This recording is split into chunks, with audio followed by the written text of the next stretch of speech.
जंगल का राजा मिठू तोता था। मिठू राजा अपने जंगल के सभी पक्षियों का बहुत ख्याल रखता था। सभी पक्षी अपने जंगल के राजा से बहुत खुश थे। एक कौवा और कव्वी भी उसी जंगल में रहते थे, जो बहुत दुष्ट कव्वे थे। वो बुरे थे और हमेशा उनकी बुरी ही सोच होती थी। कालू जी, न जाने कब ये मिठू राजा मरेगा और कब तुम जंगल के राजा और मैं जंगल की रानी बनूंगी। वो दिन दूर नहीं है गोरी, जब मैं जंगल का राजा बनूंगा। ऐसे वो दोनों पति पत्नी अपने राजा के बारे में बुरी सोच रखते थे। एक दिन मिठू राजा बीमार पड़ जाता है। मिठू राजा कव्वे से कहता है, कौवे, जल्दी से जाओ और बुलबुल से मेरे लिए दवा लेकर आओ, मेरी तबीयत ठीक नहीं है। राजा जी, मैं अभी जाता हूँ। ऐसा कहते हुए कालू कौवा मिठू राजा के लिए दवा लेने चला जाता है। बुलबुल, बुलबुल, मिठू राजा को तेज बुखार है, उनके लिए दवा दे दें। आप ये शरबत ले जाएं। मिठू राजा से कहना कि दिन में 2 बार पी लें, इस शरबत से उनका बुखार ठीक हो जाएगा। कालू बुलबुल से मिठू राजा की दवा लेकर वहाँ से जाता है। रास्ते में जाते हुए कालू कौवा सोचता है, यही मौका है, अब मैं मिठू राजा को आसानी से मार सकता हूँ। ऐसा सोचते हुए कालू कौवा पहाड़ों के पास रुकता है और मिठू राजा की दवा में जहरीले फल का रस मिला देता है। अब तो मिठू राजा मरेगा और मैं बनूंगा जंगल का राजा और गोरी बनेगी रानी। फिर वो जहर वाली दवा लेकर कालू कौवा मिठू राजा के पास जाता है। कालू, तुमने इतनी देर क्यों कर दी आने में? राजा जी, बुलबुल घर पर नहीं थी, इसलिए मुझे वहाँ इंतजार करना पड़ा। ये दवा है, आप इसे दिन में 2 बार पी लें। फिर मिठू राजा कालू कौवे से वो दवा लेकर पी लेता है। थोड़ी ही देर बाद मिठू राजा गिर जाता है। मेरा दिल घबरा रहा है। कबूतर और चिड़िया भी वहाँ आ जाते हैं। सब वहाँ पहुँच जाते हैं और सब पक्षियों की आंखों के सामने मिठू राजा का अंत हो जाता है। मेरा राजा, मेरा मिठू राजा बहुत अच्छा था, ये क्या हो गया हमारे राजा को? मिठू राजा की तबीयत कल से ही खराब थी, मगर उन्होंने किसी को बताया ही नहीं। अब मिठू राजा जैसा राजा हम कहाँ से लेंगे? हमारे राजा बहुत अच्छे थे, अब हमें अपने लिए नए राजा का चुनाव करना होगा। नए राजा का चुनाव हम कल करेंगे, इसलिए आप सारे पक्षियों को बता दें कि कल सुबह सारे पक्षी बड़े पेड़ के नीचे इकट्ठे हो जाएं। कालू कौवा भी खुशी खुशी घर पहुंच जाता है। गोरी, गोरी, मिठू राजा मर गया, मिठू राजा मर गया, मैंने उसे जहर देकर मार दिया। क्या? नहीं, तुम झूठ बोल रहे हो। नहीं गोरी, मैं सच कह रहा हूँ, मिठू राजा मर गया है, मैंने उसकी दवा में जहर मिला दी थी। सारी जिंदगी में ये एक काम मेरे कालू जी ने काम का किया है। अब तो मैं रानी बनूंगी। नए राजा का चुनाव कब होगा कालू? कल सुबह बड़े पेड़ के नीचे सब इकट्ठे होंगे।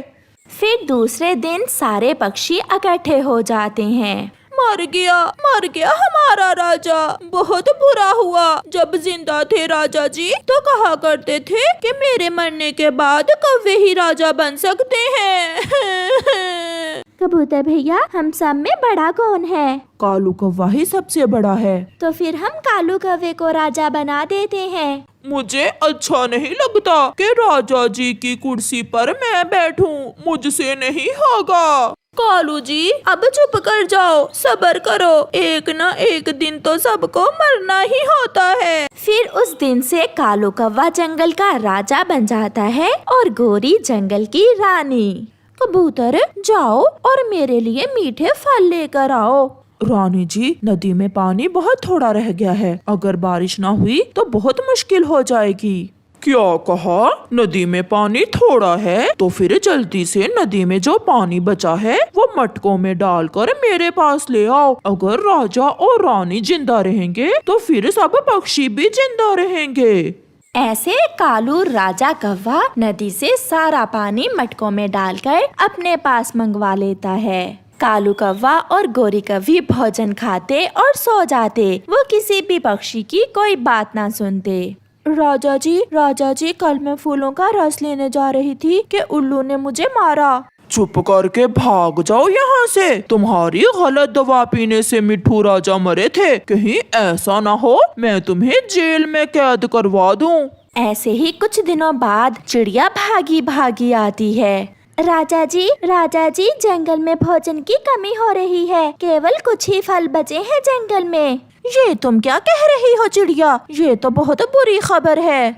चिड़िया जाओ और जल्दी से जंगल में जो फल बचे हैं वो सारे हमारे लिए ले आओ। अगर राजा और रानी बचेंगे तो फिर ही दूसरे पक्षी भी जिंदा रहेंगे।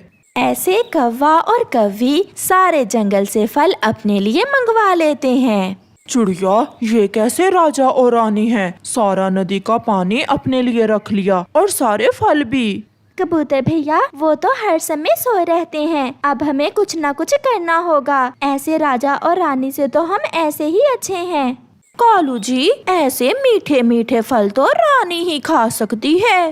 सूखा दाना ही मिलता अगर उस दिन मैं राजा को जहर देकर ना मारता।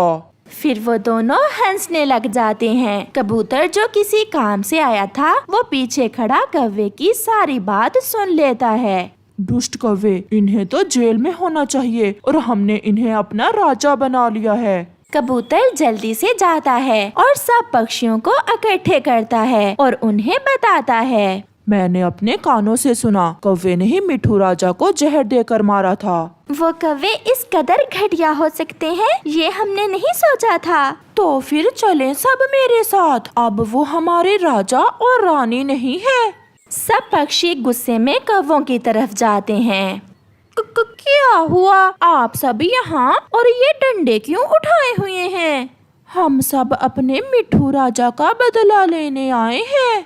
ऐसा कहते हुए सारे पक्षी मार मार कर कौवों के पंख तोड़ देते हैं और उन्हें एक पिंजरे में कैद कर देते हैं। फिर बड़ी चील जंगल की रानी बन जाती है और सब ठीक हो जाता है। ऐसे कौवों को सजा मिलती है। प्यारे दोस्तों, इस कहानी से हमें सीख मिलती है कि जो किसी का बुरा करता है अंत में उसका अपना ही बुरा होता है। कौवा आजकल बहुत खुश था क्योंकि उसने भोजन ढूंढने का नया और आसान तरीका ढूंढ लिया था। वो हर रोज किसान के घर में किक्कर के पेड़ पर जाकर बैठ जाता और फिर जैसे ही किसान की पत्नी अपने छोटे बेबी को रोटी देकर इधर उधर जाती तो कौवा तुरंत उड़कर छोटे बच्चे से रोटी छीनकर भाग जाता। वो घने जंगल में जाकर रोटी का मजा लेता। वाह वाह, शैतान हो तो कोई मुझसा। मैं तो इंसान से भी भोजन छीन लेता हूँ। तोता बहुत भूखा था। वो उड़ता हुआ कालू कौवे के पास आता है। कालू कौवे, ये रोटी तुमने कहाँ से ली है? थोड़ी सी मुझे भी दे दो। ना, मैं ये रोटी इंसान के बच्चे से छीन कर लाया हूँ। बहुत मुश्किल काम है इंसान से भोजन छीनना। मैं ये रोटी तुम्हें नहीं दे सकता। ऐसा कहते हुए कालू कौवा बाकी की रोटी का टुकड़ा उठाकर वहाँ से चला जाता है। बहुत दुष्ट है ये कौवा। जिस दिन पकड़ा गया तो बहुत पीटेगा ये। किसान की पत्नी भी बहुत परेशान थी कि उसका मुन्ना रोटी भी खाता है मगर फिर भी कमजोर क्यों होता जा रहा है। मुन्ने के पापा, मैं हर रोज बेबी को रोटी देती हूँ मगर हमारा बेबी दिन ब दिन कमजोर ही होता जा रहा है। मैं भी यही सोच रहा था मगर मुझे कुछ समझ नहीं आ रही। किसान और उसकी पत्नी ऐसे परेशान थे। दूसरी तरफ कालू कौवा अपनी बहादुरी के किस्से हर एक पक्षी को सुनाता। मैं पीछे से गया और फिर जैसे ही किसान की पत्नी मुन्ने को रोटी देकर गई तो मैं उससे रोटी छीनकर भाग आया। बहुत स्वादिष्ट होता है इंसानों का भोजन। कालू कौवे, अच्छा यही है कि तुम इंसानों की बस्ती में ना ही जाया करो। जिस दिन पकड़े गए तो बहुत मार पड़ेगी तुम्हें। मैंने सुना है कि इंसान तो दूर से ही बंदूक चलाकर मार देते हैं। तुम सब डरपोक हो। मेरे जैसा बहादुर कोई भी नहीं है तुम में। मैं तो जा रहा हूँ इंसानों की बस्ती में। अगर किसी ने जाना है तो आ जाए।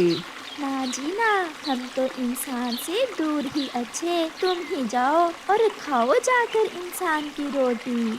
मगर कौवा रोज की तरह आज फिर किसान के घर चला जाता है। वो छुपकर किसान के घर में कीकर के पेड़ पर बैठ जाता है। मगर आज कौवे को पता नहीं था कि किसान भी खेतों में नहीं गया। वो थोड़ी दूर बैठा अपनी बैलगाड़ी ठीक कर रहा था। किसान की पत्नी न जाने आज कहाँ चली गई है। जल्दी से रोटी दो अपने बच्चे को, ताकि मैं जल्दी से छीनकर अपना पेट भरूं।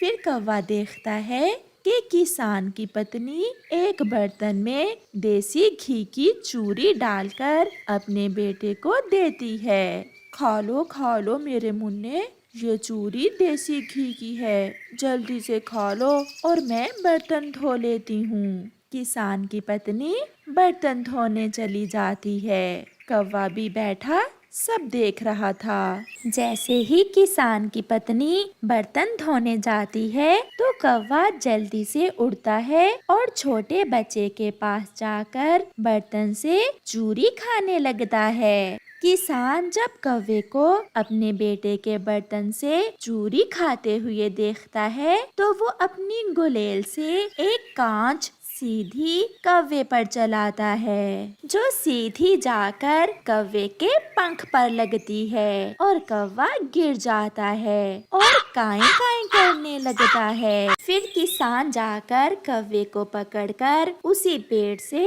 उल्टा लटका देता है। मुझे छोड़ दो, मुझे छोड़ दो। मैं तो देख रहा था कि आपकी पत्नी ने चूरी में शक्कर भी डाली है या भूल गई है। हम कई दिन से परेशान हैं कि हमारा मुन्ना कमजोर क्यों होता जा रहा है। अब पता चला कि हमारे बेटे का भोजन तुम चुरा कर खा जाते हो।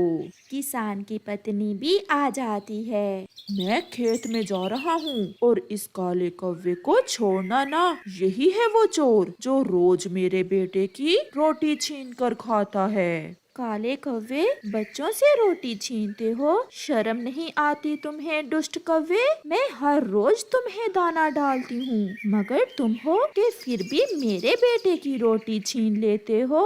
दाना खा खा कर मेरा जी भर गया था, इसलिए मैं गलती कर बैठा। अब मुझे माफ कर दें। मगर किसान की पत्नी वहाँ से चली जाती है। जब शाम तक कालू कौवा जंगल वापस नहीं जाता तो सभी पक्षी सोचते हैं कि कौवा जरूर आज पकड़ा गया होगा। कबूतर भैया, अभी तक कालू कौवा नहीं लौट कर आया। अब तक तो वो आ जाता है, कहीं वो पकड़ा तो नहीं गया। मिट्ठू तोता, जो कभी कभी इंसानों की बस्ती में चला जाता था, वो जब कालू कौवे को पेड़ से उल्टा लटका हुआ देखता है तो वो कौवे के पास जाता है। कालू, तुम यहाँ क्या कर रहे हो? बचा लो, मुझे बचा लो मिट्ठू। मैं किसान के बेटे की चूरी चुरा रहा था कि पकड़ा गया। मिट्ठू, जल्दी से जाओ और चिड़िया को बुला कर लाओ। वही मुझे किसान की पत्नी से छुड़वा सकती है। कालू, वो दिन याद करो जब मैंने तुम्हें इंसान से भोजन छीनने से मना किया था। बस एक बार मुझे बचा ले मेरे दोस्त, फिर मैं कभी इस दिशा में भूल कर भी नहीं आऊंगा। फिर मिट्ठू जल्दी से जंगल की तरफ आता है। वो सीधा चिड़िया और कबूतर के पास जाता है और उन्हें सारी बात बताता है। तो फिर आज कालू पकड़ा ही गया। कबूतर भैया, वो जैसा भी है तो हमारा दोस्त, हमें उसकी मदद को जाना होगा। आप जल्दी जाइए, अगर देर हो गई तो किसान कालू को मार देगा। फिर चिड़िया और कबूतर जल्दी से इंसानों की बस्ती की तरफ जाते हैं। किसान खेत में काम कर रहा था। चिड़िया और कबूतर उसके पास जाते हैं। किसान जी, हमारा कालू आपने पकड़ लिया है, आप उसे छोड़ दें, वो मर जाएगा। चिड़िया, वो कौवा बहुत शैतान है। वो हर रोज मेरे बेटे से रोटी छीन कर खा लेता है और मेरा बेटा बहुत कमजोर हो गया है। वो फिर कभी ऐसा नहीं करेगा। बस एक बार आप उसे माफ कर दें। आप दोनों मेरी पत्नी के पास जाइए, वो घर में ही है, वो उसे छोड़ देगी। हाँ, मगर याद रखना, कौवे को भी बता देना, अगर फिर कभी मेरे घर में वो आया तो मैं बंदूक से उसे मारूंगा। वो फिर कभी आपके घर में नहीं आएगा, हम वादा करते हैं। फिर चिड़िया और कबूतर किसान के घर जाते हैं। किसान की पत्नी लाल मिर्ची साफ कर रही थी। चिड़िया उसके पास जाती है। चिड़िया और कबूतर को देखकर कौवे की जान में जान आती है। मुझे बचा लो, मुझे बचा लो मेरे दोस्तों, मुझे बचा लो। कौवा ऐसे शोर मचाता है। माँ जी, हमें सब बता दिया है किसान जी ने, हम तो इसे पहले ही मना करते थे, मगर इसने हमारी बात नहीं मानी। आप इसे एक बार छोड़ दें। चिड़िया, आप सब पक्षी मेरी छत से आकर दाना खा लिया करो। मैं तो इस काले कौवे को भी रोज दाना डालती हूँ, मगर ये लालची कौवा फिर भी मेरे बेटे की रोटी छीन लेता है। अब ये कौवा कभी ऐसा नहीं करेगा। नहीं नहीं, मैं फिर कभी इस तरफ मुंह भी नहीं करूँगा। फिर किसान की पत्नी कौवे को खोल देती है और कौवा अपने दोस्तों के साथ जंगल की तरफ चला जाता है। वो बहुत खुश था क्योंकि कौवे के दोस्तों ने उसे बचा लिया था।